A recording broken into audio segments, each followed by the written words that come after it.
Yo, what's going on, everybody? Happy Tuesday, May 20th. I got my dog with me. It's my actual dog. This is Jovi. Say what's up, Jovi. Jovi, don't be rude. Okay, dogs don't talk. I'm gonna set her down here. Corey and Avelio. I don't even know why I have these on. Nobody can talk to me. Corey and Avelio are out today, so it's just me. I'm going to be talking about something that I love, which is selling packaging. By the way, if you haven't noticed, I've moved into a new office, and there is share a wall with the production facility, and so I'm trying to figure out how to get a lot of the background noise out. But so you'll probably hear some like production noises, like if you can hear that one. I don't know what you can hear and can't hear, but I'm trying to figure that part out. So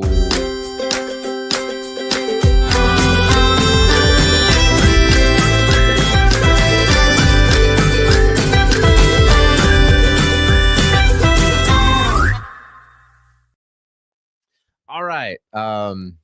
Like I said, it's going to be me today, just flying solo. So help me out. Help me get this show through to the finish line today. Drop some comments, ask some questions. I'm going to be talking about sales and selling packaging. I know we talk a lot about packaging news. We'll be back at that, I'm sure, this particular week. Oh, Gene, thank you. Means a lot. Yeah, it's really loud actually. So I don't know what people can hear and can't hear, but hopefully this very expensive podcasting mic can help. So listen, my background in packaging has been in sales and marketing. Hey, what's up, Chris? Thanks as always for joining in and supporting. Thank you. You know what, Gene and Chris, maybe it's just going to be the three of us, and that's okay. We can have a lovely chat and ask some questions. But I want to talk about sales here for a little bit. There's a great sales conference that is going to be happening in August. That is not just for packaging, but I think that they're doing an incredible job. And I say this because I think that we have a bit of a sales crisis, maybe. I don't know, need to necessarily get too overly dramatic about it, but I get sold to a lot, and I'm sure there's people here who get a lot of sales outreach, and most of it is not great. I'm just going to be completely transparent. There's a lot of good information out there. There's also a lot of either bad information or people just not taking the good information. And so what I want to tell you is this. The shift in sales, especially for packaging, is happening. I had a post that I said AI is going to replace a lot of lazy salespeople. And the reason I said that isn't because like people aren't going to be part of the sales process. It's that a lot of people's outreach is still based on like the mid 2000s, which is a lot of emails, a lot of text messages, a lot of direct messages. Listen, if you connect with somebody on LinkedIn, okay, and you're a sales human and you want to sell them something, resist every urge in your body. If they accept to be like, here's my calendar link, here's a 62-page PDF of everything that makes us super, super great, and then I'm just going to hound you with messages in your LinkedIn. Do not do that. Somebody somewhere has been convinced that this works. It just doesn't. So a lot of text-based outreach is going the way of the robots because they can do it a lot better. They understand open rates. They don't take a day off. They don't get in their feels about things. Like they can do that significantly better than humans can. And so to create a human experience, to engage with a level of empathy, to engage with a level of creativity, is still something for us. And so I've been learning a ton from a bunch of people. One of them is my good friend, Dale Dupree. I'm going to show this screen. Dale may or may not be watching this. I don't know. Sometimes he surprises me. So if you don't know Dale, Dale cut his teeth in a similar industry. He sold copier machines and was very successful in them. Let's go share screen and let's go to this. Nope, this guy right here. Let's see, is this going to work? Here we go. So Dale has this event. It's going to be in August this year in Knoxville, Tennessee, and this is for the sales and marketing people. I'm going to show this. Actually, what if I play this video? Will it? Let me know if the audio.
Conference. It got me super pumped up. It's going to be May the force be with you always. Tennessee, like I said. See you guys in 2025.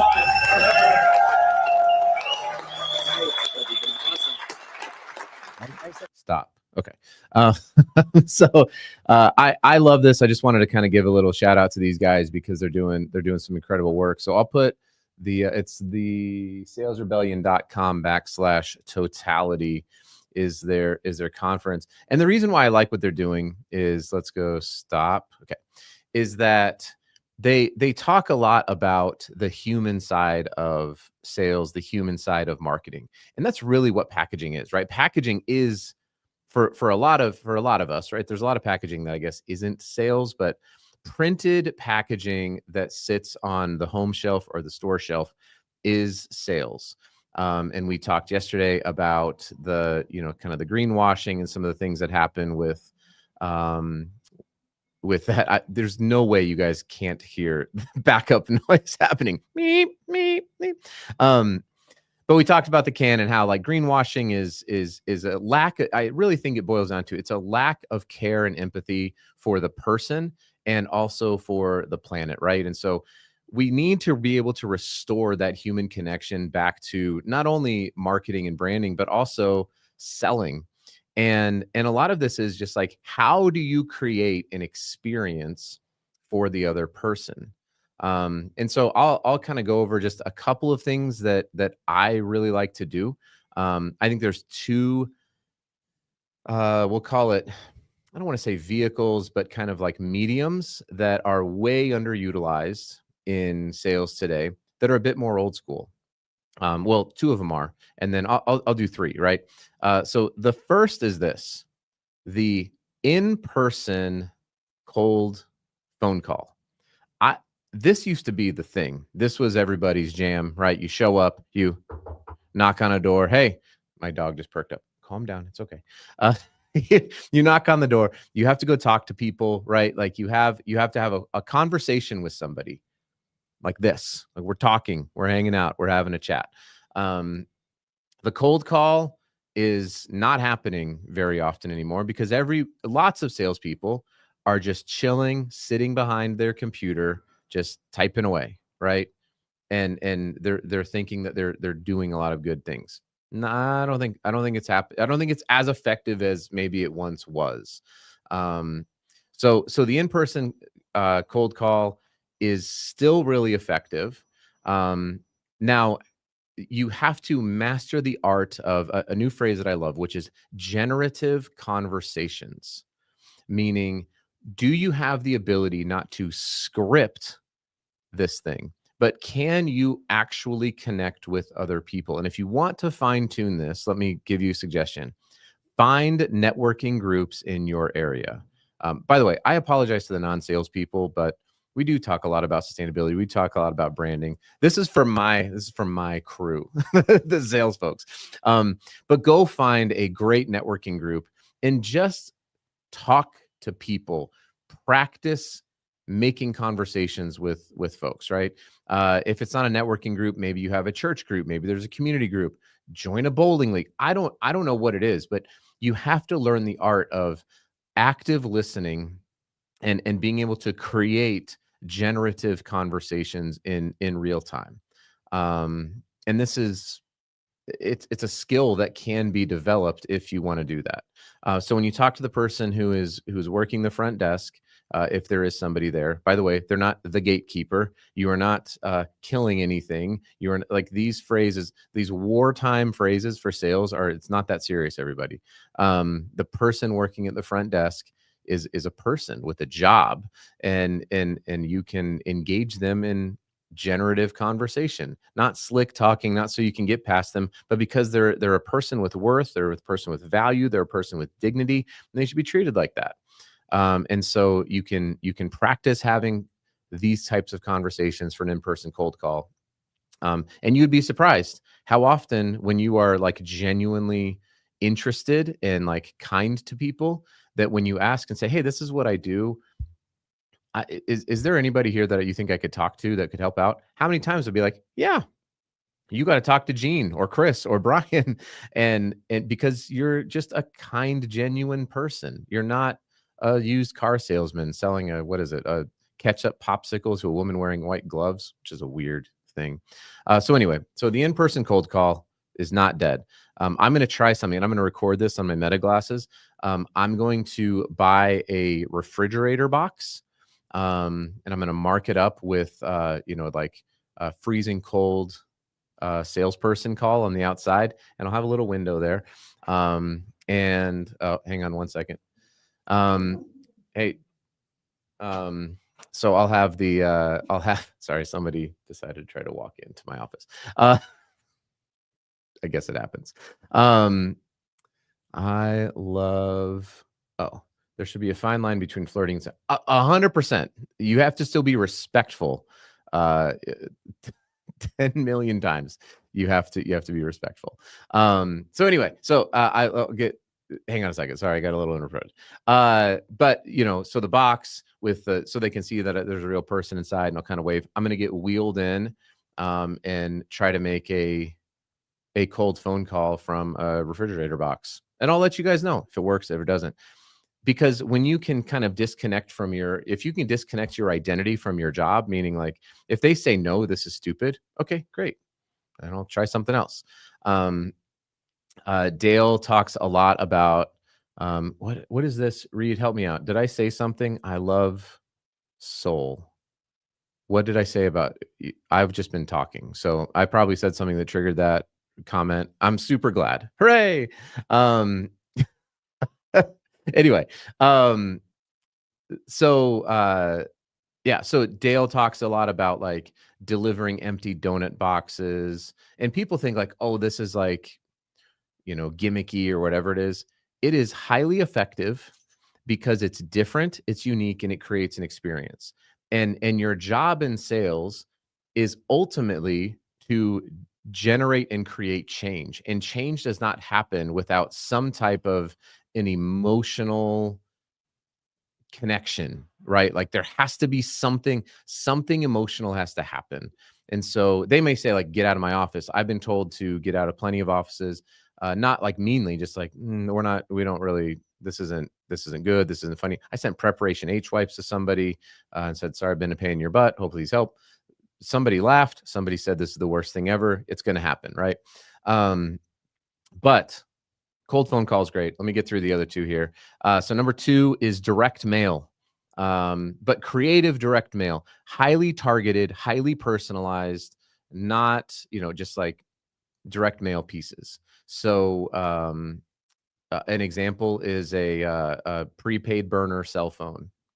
I've sent fully customized Funko Pops. And then done the third thing, which is record a video. Spoiler alert. That's going to be the third.